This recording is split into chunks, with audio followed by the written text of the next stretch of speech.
Personally, we are thrilled for today's topic of the Infinite Energy podcast, the energy of personal culture. If you're like, WTF personal culture, then stay tuned because this is the episode for you. It is fun, it is fascinating, and it is filled with actionable takeaways that you don't want to miss.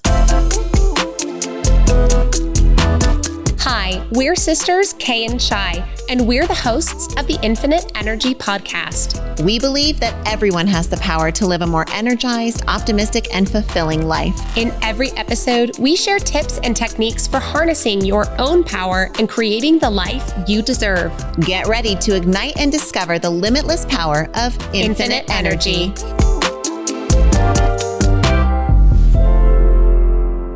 Hey family, and welcome back to the Infinite Energy podcast. Before we get started today, I'm just gonna call a quick family meeting. Number one, if you have not yet subscribed to the Infinite Energy podcast, please go do that right now. Like, we are here for you. We want you to be here for us too. Let's get into the subscribed level relationship with each other. And number two, as many of you know, the Infinite Energy podcast is structured so that it comes in 3 segments. And today, the first 2 segments are going to be focused on teaching our topic, and the third segment is going to be workshop oriented, which means if you're driving, you'll want to listen to the first 2 segments and save number 3 for a time when you have the ability to write things down. Now, before we dismiss the family meeting, I just want to give a final shout out to our father who actually picked out this sweater for me. So if you are watching the video, you can see I am wearing an adorable pink sweater that has a little white heart in the middle and then outlines and emanates around from that. But just shout out to Dad. Thanks for the sweater. I loved getting the special shirt from you. And now back to the show. No, well, we had to have the family meeting to let everyone know that our dad is your personal stylist, to scold them for not subscribing if they haven't yet, and to invite them to do so, and to get into today's topic, which is all about personal culture. Now, you may or may not know that Shyla and I teach leadership and culture at the University of Nevada, Reno. We love getting to teach on this subject, but the deeper that we studied organizational culture, the more we saw overlap with how our personal culture expresses both in the outcomes of our life and in our actions. You know, last semester we got to teaching the topic of culture and the inside of the organization, and couldn't help but see the parallels, much like we see with, sociology and psychology. What happens to the individual can also happen on the societal level. We see that in terms of culture as well, right? What happens on an organizational level also happens on an individual level. And so as we looked at culture and how it plays out inside of organizations, we were like, there's a lot of parallels here to how it plays out with us personally. And so we turned it into an exercise and now have begun to really hone it for our classes, and just got to teach it last week to our class. And it was so fun to take the students through this analogy. And we know you're going to benefit from just thinking about culture, something as big and as broad and as incredibly complex as the topic of culture, and then applying it in a really unique and fun way to yourself can actually give you a lot of insights that you might not be able to find in other ways. But we're not going to tackle any topic here on the Infinite Energy podcast without first laying down our definition of the day.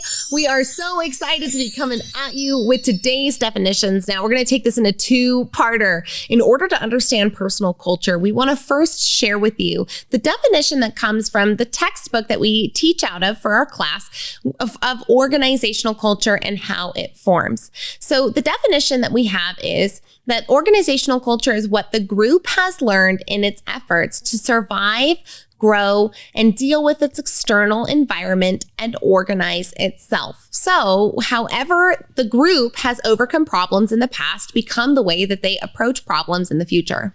Right. So that personal culture, now we think about that and we replace the group with you. What you have learned in your efforts to survive, grow, and deal with your external environment and organize yourself. And you can see this displayed in all kinds of different ways, but just thinking about that, your personal culture is primarily a product of what you've learned worked for you to cope, to deal with, to solve problems along the way. Now let's take an example of this, right? The legendary Karen figure, right? As somebody who's going to throw a fit inside of a restaurant or inside of a grocery store. They're going to ask for a manager. They're going to cause a big scene. They're going to raise their voice. They're going to make accusations. Likely, this person at some point in their childhood was able to solve their problem through throwing a fit. And lo and behold, they never learned a new solution to the problem. And now this has become part of their character and who they are because their solution to solving their problems never evolved and changed. And then it became their personal culture. Now, it's likely that you are not a Karen. We're probably assuming. Unless your name is Karen, then which we love you. Yes, and thank you so much for being a part of our family. But the type of people who throw fits in public places and belittle other people are often not those who are also seeking personal growth and development. And so let's bring this into maybe something that might be a little bit more personal. Are you the type of person that shuts down in confrontation? Or maybe you're the type of person who explodes and gets confrontational at someone else. Now, the way that you handle yourself inside confrontation is likely a direct result of the way that you handled confrontation as a child. Think about it. If you got into confrontation maybe with another kid in class or maybe your parental figure, did you shut down as a kid or did you fight back? I was a shut down kind of kid. I would just retreat into my room. It was very rare that I would fight back, right? But I find myself doing that in adult situations. When I get into conflict with my partner, sometimes I'll retreat and I won't want to talk about it. It takes a lot of bravery and courage for me to work against that pattern. And many of us don't even understand that our personal culture gets programmed into us without us realizing, because we really just stumble through life's problems. We're not aware that we are actively solving the problems in order to better our future when we're just 4 and 5 years old trying to figure it out. Right. If you have a problem with procrastination, chances are at some point in your life, you waited a very long time to do an assignment and then you crammed it in the night before and then you got a good grade on it. And what you then learned, and whether you were conscious of it or not, is that you get a good grade when you procrastinate. And so you may even be reinforcing the habit of procrastination because that's what you learned early on. I get an A when I procrastinate. I don't know what I get if I don't procrastinate because procrastination is part of my formula. That's how I solved the problem as a kid. Now, hopefully you look at your personal culture, your character, your history, and you say, there's a lot of things I like, right? There's a lot of things that you've learned how to adapt to your environment, or you've solved your problems with, or you've organized yourself, because remember, that's part of it, that work for you and that you like. But if there are parts that you're like, oh, I don't like that, or that feels dysfunctional, or I think I could up level that in some way, that's where you get that opportunity to examine your personal culture and then decide, are there some elements I want to replace or evolve? You know, there was a time in my life where I took it upon myself to examine my personal culture. And Shai, thank you for helping to bring about this examination. I know that it was difficult on all of us, but when I was in the second grade, once at a share and tell, I told the class that I had 3 dogs. Well, we only had 1 dog at the time, and I was just wrought with guilt over lying to the class about having 3 dogs. I wanted to seem cool. I mean, come on, 3 dogs would be so cool, and we only had 1 dog. And so I sat on this lie for a week, and it built and it built and it built inside of me. And the next week at Share and Tell, I told the whole class through basically sobs that I only had 1 dog and that I didn't have 3 and that I lied. And the class, honestly, could not have cared less. They could not have given a hoot. They could not have given a hoot that I had lied. And so I learned that I could lie and I could get away with it and that people wouldn't really care.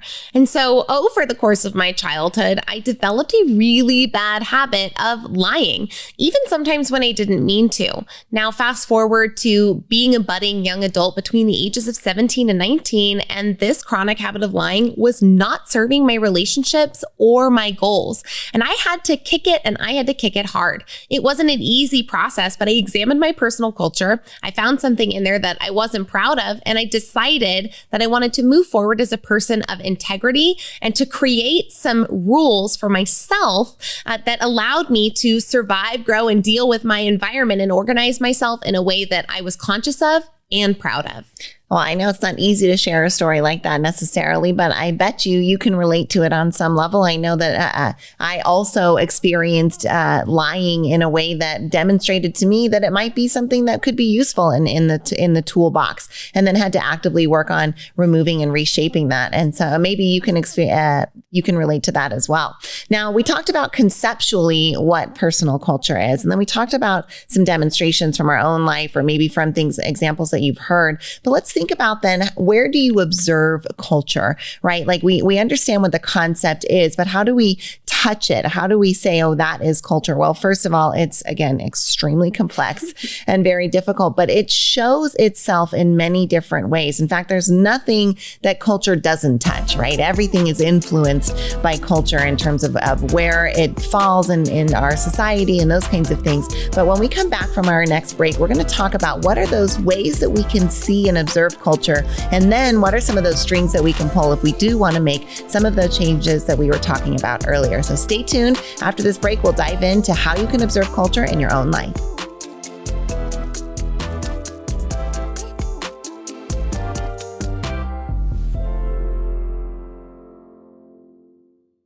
Do you find yourself losing control of your scroll on social media? If you do, then you want to stay tuned to join the Simply Social Club with Kay and I. We've got an awesome challenge for you where you have the opportunity to detox from social media for 48 hours, 7 days, 14, or even 31 days, right along Shyla and I. So go to kayandshy.com/simplysocial and find out a little bit more, and hopefully you'll take a pledge alongside us. We'll see you in 2023. See you in the club. One of our proudest business accomplishments is what we've been able to do with Squeeze In franchising. The Squeeze In is a breakfast lunch restaurant featuring the best omelets on the planet, and it's been around for almost 50 years. And now you can have a Squeeze in your community. We've seen how this business transformed our families, and now we are so excited to offer this to families around the country to see how this little restaurant might change their family and their community. If you're wondering how to set up your adult children for legacy and success through a small business, then the Squeeze In is an option we urge you to consider. Come find out more about Squeeze In franchising at squeezein.com. You're enjoying this episode on Angel Phoenix Productions Podcast Network. To explore a complete lineup of quality programs and media production services, head on over to angelphoenix.com or like our Facebook page at facebook.com/Angel Phoenix Productions.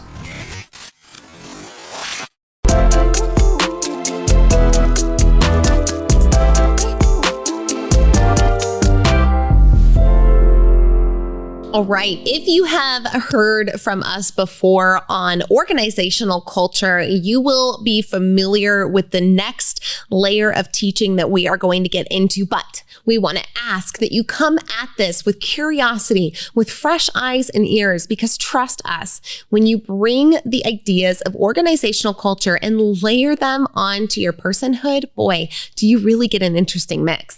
Right. So as we've discussed before, but now applying it to ourselves personally, we think about this personal culture. It's made up of 3 layers. Now, the first layer is the top layer. It's the most observable, easiest to access. Maybe we might think of it as the symptoms, right? Or the physical things. And it's known as the artifacts. And the artifacts are anything that is an expression of culture physically, whether it be verbally, right? Expressions like sayings that we use, or like lyrics that you reference, inside jokes. Those are all artifacts of culture. These are the physical structures of your environment, of your layout, of your, right? If we're talking about an organization, of your office, but on a personal culture level, your room, your home, your car, those physical kinds of structures. The water bottle you carry. Right. Oh, well, and then all of the objects, right? All of your artifacts, all of those objects that are around you that support you, the water bottle that you carry, the devices and technology that you use, and all kinds of things in between. All of those are part of that physical piece, the top of the iceberg, which is those artifacts. That's where we're looking at what is observable. Then we get into the next layer, which is almost a little above the little above the water, amidst the waves, and a tiny bit under the water. And this is where we start getting into the espoused values. These are the things that you say about yourself, your philosophies of life. We often like to say that this is what phrases that you might give advice to someone else if they're dealing with an issue, right? If somebody comes to you and says, oh, I'm having a challenge in my relationship, and you say, well, you should approach it with open communication. Open communication is very important. That's you espousing a value, saying openly that you think that open communication is important. So this is what you say. And this is that second layer, what it is that we put out to the world in regards to our values. Right. That's that. Exactly. I love that expression of just philosophies, right? So if you could go back to 12-year-old you and you're giving 12-year-old you advice, these are the things that you would say, right? So those are those espoused values and things that you hope that you stand for. And we say hope that you stand for because, of course, there's one more layer to the iceberg, and it's the part that's not observable, certainly not from the water top. And that is the underlying assumptions. These are those baseline beliefs that drive our behavior, drive our decision making, and drive our models of the world in ways that we're not even usually necessarily conscious of. What is incredible about the underlying assumptions is that if the person is the iceberg, not even the iceberg knows that exists, right? Like, it's so deep under the water, the iceberg does not even have any clue that part of the ice is a part of its being. So the underlying assumptions are really coming down to our thoughts about what is right and wrong, how we consider things in time and space, the very value we give to certain aspects of our life and why we do those things. So this is not the advice or the cute, fluffy stuff that we keep inside of our hearts to give to other people when they're down. These are the real motives that are driving our decisions. And sometimes they can seem sinister when they get brought to the surface. But we want to just challenge that if you come across something that you're like, oh, wow, maybe that underlying assumption isn't something that I'm proud of. Hey, guess what? That's your opportunity to make a change. We want to get down to that layer because that's where we can start making changes that end up influencing our behavior the quickest, because we can change ourselves on the values level, right? You can change what you say, but unless you change what's driving your behavior and then ultimately change what you do, it doesn't really matter what intention you come at it with. The actions and the results are what will count. Now, in the final segment, we're going to take you through your own analysis of personal culture. So if you're driving, you've got about 5 minutes to get somewhere if you want to partake in it. Otherwise, you can just listen and contemplate aside us. But if you're in a space where you can, get yourself ready, because coming up in a few minutes, we're going to go through that exercise. But before we do, we want to share with you a couple of more things. The first is we had a student last semester give an example that was really helpful, I think. And so let's just work through this as we asked the students to evaluate their own personal culture and their family culture. One of the artifacts that came forward for this person as they were thinking about what are their rituals, what are their celebrations, what are their artifacts and physical things that are present during that. They said all of our celebrations always have alcohol. There's always this alcohol component, whether it's the special drink on Christmas morning or the thing that we're serving on Easter brunch or the cakes that are out for 4th of July. There's always this artifact of alcohol and some kind of special piece there, right? And then as she continued to evaluate further, what she came to uncover, at least in her own examination, was that there might be this underlying assumption that without alcohol, we can't have fun, right? And that might not be something that someone would espouse, right? That's not that layer of value. That values, espoused values piece might say, marking occasions is important. Celebrations are part of our culture, right? Celebrating is a way that we honor each other in our history. Those are all the values you would espouse. But when we look at the underlying assumption based on the artifacts and based on the rituals and based on those espoused values, she determined that there might be an underlying assumption about the role of alcohol in those rituals and celebrations. So again, they're not always beautiful. They're not always ugly. They're just usually underlying assumptions that we might not realize. And here's the kicker, those beliefs that are driving our behavior. And so that might help demonstrate demonstrate for you as we kind of start to move into thinking about this. But also wanted to bring forward a little bit just that idea of all the other elements of influence on your own personal culture that have nothing to do with your artifacts, your programming, or anything that you've done. But you've got the macro culture influencing you. You've got your regional culture, and you've got all kinds of cultures in between. I think we see this even displayed within the arc of celebrities who rise and fall. Someone who likely aspires to be in the public eye is comfortable at best with attention, and at worst is craving it out of a really deep need or insecurity. Now, somebody who manifests an incredible presence out of a need from an insecure place eventually will find themselves on the end of the manifestation where the insecurity comes to fruition. And so these underlying assumptions can sometimes even trip us up without us understanding that that's what's going on. And so it is our great challenge to tolerate the complexity at which the culture inside of us lives, and to do our best to be as honest with ourselves as possible as we start asking the question, what's underneath? Why are we motivated to do the things that we do? And we're not going to be able to solve all of your underlying assumptions or to even figure out what they are in the next 10 minutes, but we are going to get through a really cool exercise that's going to shed some light on what your artifacts and your values are, and maybe just one underlying assumption that you can look at, and how you may be able to shift those things for the better and hopefully create better outcomes for your life. Now, you keep hearing us use that word complexity.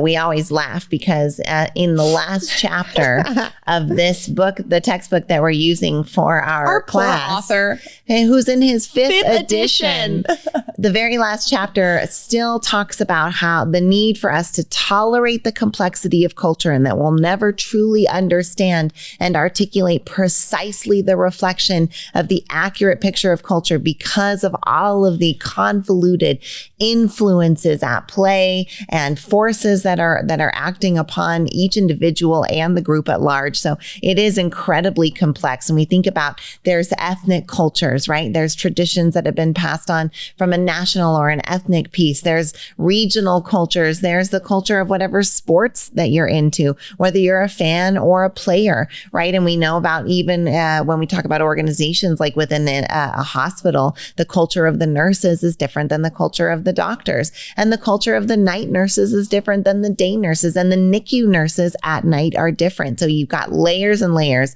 of subculture, of counterculture, of larger cultures. And so that complexity really requires us to not only tolerate it, but get into it and get messy and allow ourselves to say, I may not understand the largest of it, but I can understand what it is for me and how I can use it to either live the life I want or make changes in order to get closer to that life, at least. Dare we say that complexity is infinite?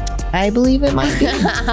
Maybe with the layers that are at play. Well, stay tuned and get ready. If you don't yet have a pen and paper, go grab it now, because what we're going to do next is take you through your personal culture exercise. We're excited to get into it, so go get your stuff ready and we'll see you soon.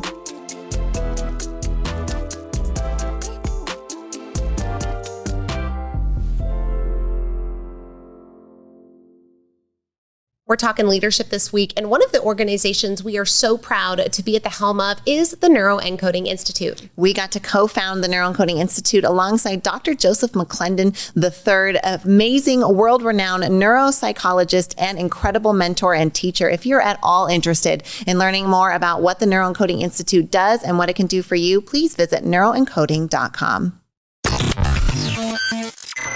You're enjoying this episode on Angel Phoenix Productions Podcast Network. To explore a complete lineup of quality programs and media production services, head on over to angelphoenix.com or like our Facebook page at facebook.com/Angel Phoenix Productions.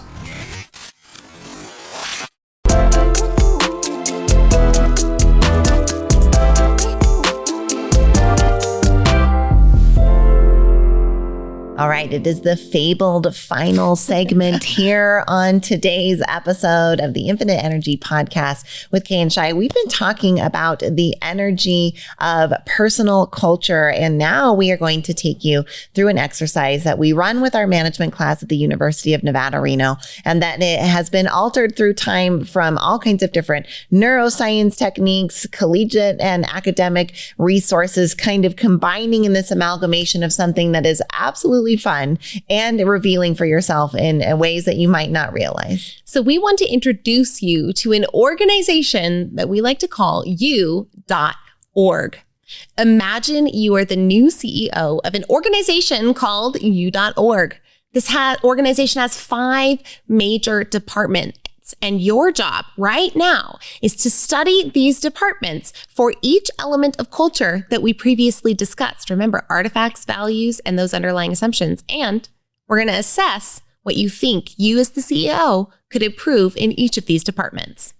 So we're going to introduce you now to these 5 departments that are operating at U.org. If you want to write maybe your first name at the top and then .org, you can, or you can just call it me.org or U.org, whatever you want to. Make sure that you've got your idea of who you are and what your organization is as we move into talking about these 5 departments that you can find at U.org. And the first department we want to talk about is your faith department. Now, don't let that run you away and think, I'm not a religious person, because that's not what the faith department is about. The faith department is all about that sense of belonging and your foundation of beliefs in your life, because everything within an organization is going to rise and fall on that foundation of your sense of belonging and what beliefs you hold at the core. And so as you assess this department, as you think about this department, this is that department that's in charge of your relationships within your community, where it is that you feel culturally that you fit in the most. What are those beliefs that are foundational to you? And what are the ones that are empowering and that you espouse to folks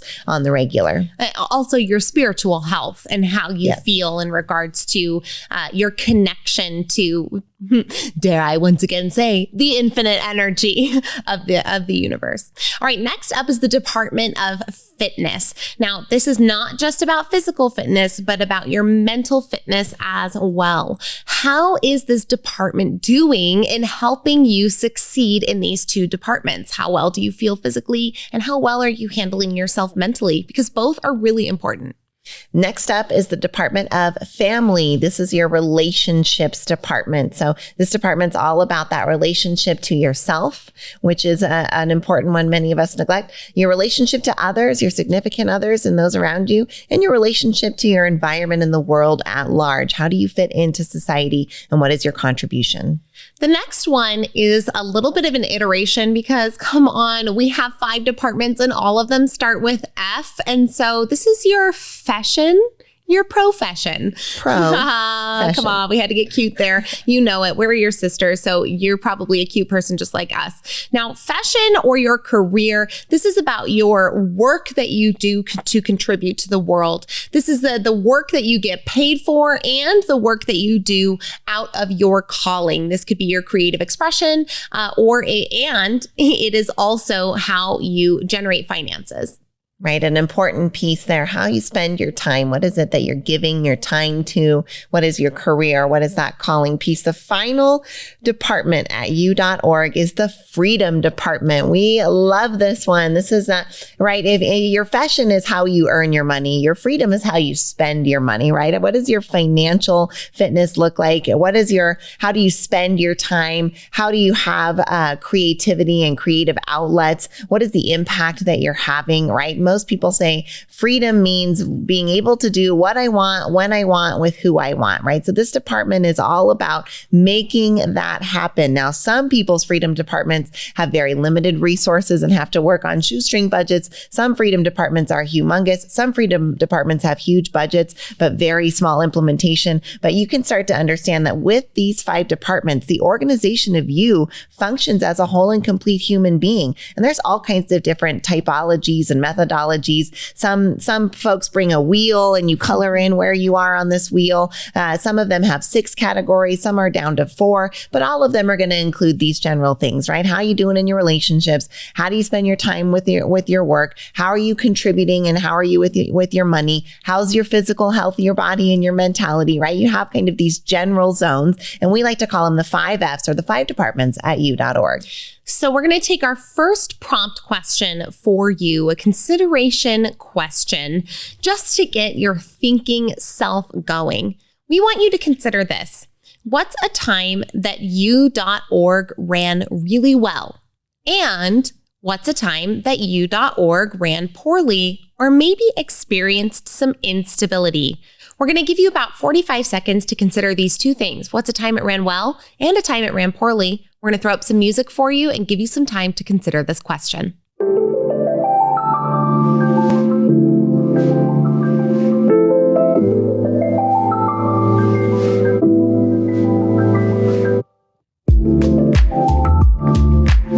We commend your staff. Probably had some times that have been rocky for this organization. That's okay. And I bet this organization's had some good wins too. Right? Let's celebrate that. Time u.org did amazing, and u.org could have done a little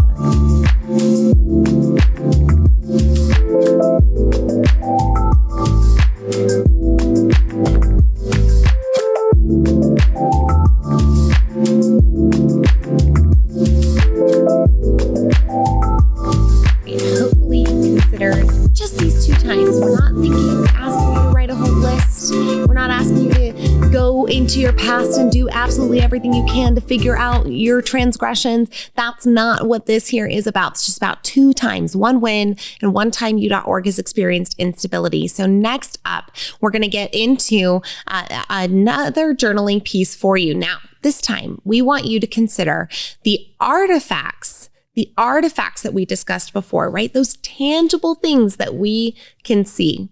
Artifacts, remember, are items, environments, language patterns, sayings, rituals. So right now, your job is going to be for each of those 5 departments. Remember, if you didn't write them down, you've got your faith, which is your spirituality. You've got your fitness, both your mental and your health. You've got your family. Those are your relationships piece. You've got your fashion, right? How you spend your time in your career. And then you've got your freedom piece. That's that financial, that time, that impact, that creativity. Those are your 5 departments, and we want to identify 1 or 2 artifacts of each one of these departments, right? So in fitness, if you like, for me, an artifact there is my treadmill, maybe some of my running medals, right? Maybe your water bottle if you're really into hydration. So think of 1 or 2 artifacts for each of the 5 departments. We'll give you just a minute or 2. Stay out of your head. Just keep writing. Get this in your journal. Get some artifacts for each of the departments right now.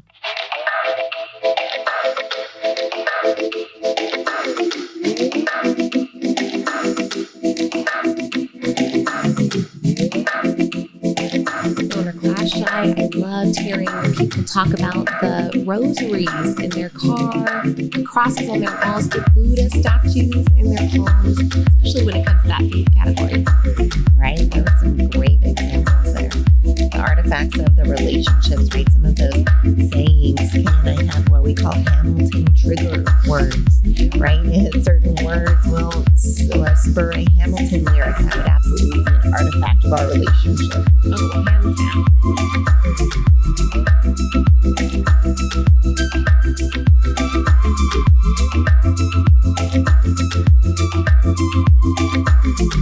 You know, Shai recently earned that coveted Peloton 100 shirt. And that is hands absolutely an artifact of my fitness dedication. Yeah. And you bet when I got the email in and said, "What's your shipping address for the shirt?" It was the fastest I'd ever filled out my address on a form ever.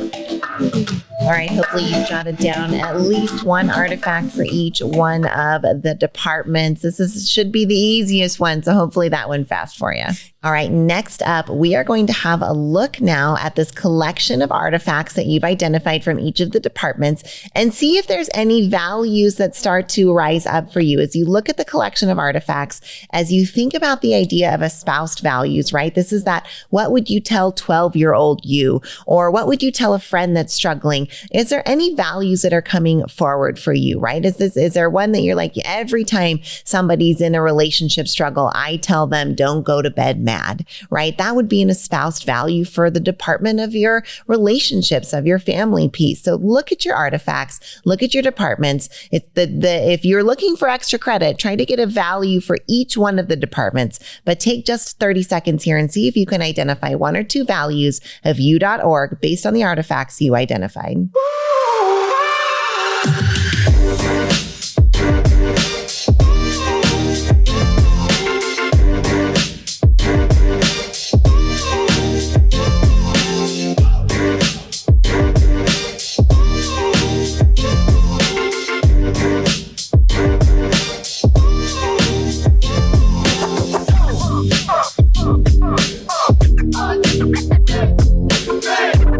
Think about it. What are some of those quotes that you just love? One of my favorite quotes is, don't wish you were easier, wish you were better. There's kind of a lot to unpack in terms of underlying assumptions. And that's definitely a value I espouse quite often. You know, one that came in through our class that both of us really resonated with was that pressure is a privilege. Imagine operating from a value that the pressure you're under is a privilege to carry.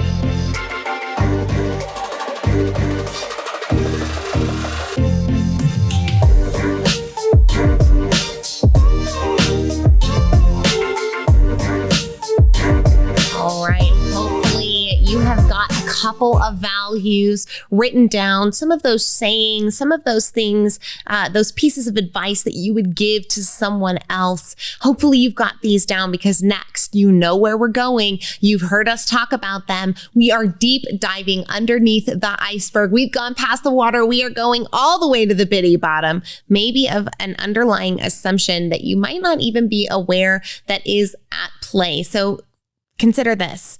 Based on your understanding of the values that you just wrote down and the artifacts that you've also identified, we want you to do your best to try and find one underlying assumption. This is not about having one for each category. This is just about finding one for your life, because going this deep can be tough. So what's one underlying assumption that you think is driving behavior at u.org? And just remember, we're going to tolerate the complexity here. We're going to tolerate the difficulty, and we're going to do it together, because this can really be a challenge. So we're going to give you about a minute to go through this, and hopefully you can get down to that bottom of the iceberg.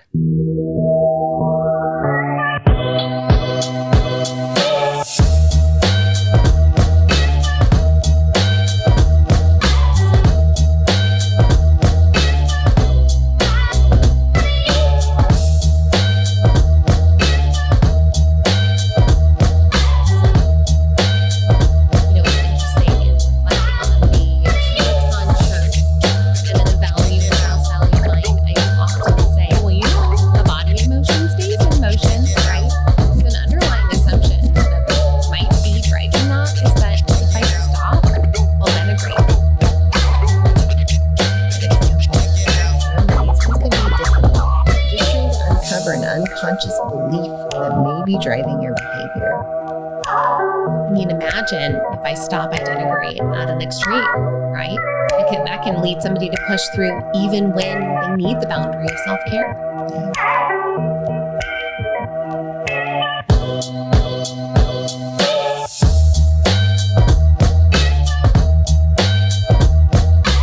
Right, maybe if you're scratching your head on this one, we'll just let you know it's okay. This might be one that you take with you through the week as you kind of contemplate what are some of those underlying assumptions. All of us want to uncover those programs and those beliefs that are not empowering us and that aren't helping us be resourceful. But oftentimes we struggle to get to that level. And so hopefully this reframe and this exercise just help you see there's another avenue and another way to get there to that underlying assumption. I was thinking about, perhaps if I considered the artifact artifact from my fashion department of my master's degree, and then I coupled that with the espoused value that don't wish it were easier, wish you were better, I might uncover an underlying assumption there that worthiness equals achievement. Right? That when one is achieving, then one is worthy, and don't wish it were easier, wish you were better. If you're better, then you achieve. And if you achieve, you're worthy. And so you can see how there just might be some underlying beliefs that if unexamined could hurt you in ways that you might not want. And so that's this opportunity here that we brought forward for you. So take this with you this week. Think about your own artifacts as you consider why you're choosing the outfit that you are, what the meals are, what the inside jokes are, what the isms are, what those values are that you espouse, and maybe, just maybe, you'll even uncover an underlying assumption.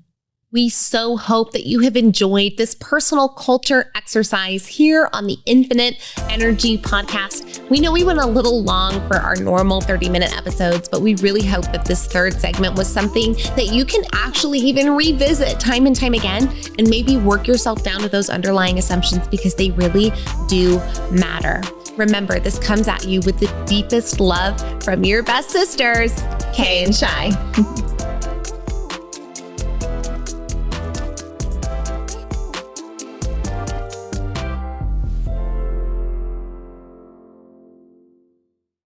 This podcast was a production of Angel Phoenix Productions. Explore more episodes of this show or other great shows on the Angel Phoenix Podcast Network by visiting angelphoenix.com. The views expressed in this show do not necessarily represent those of Angel Phoenix Productions or its advertisers, and may contain language that's unsuitable for younger listeners.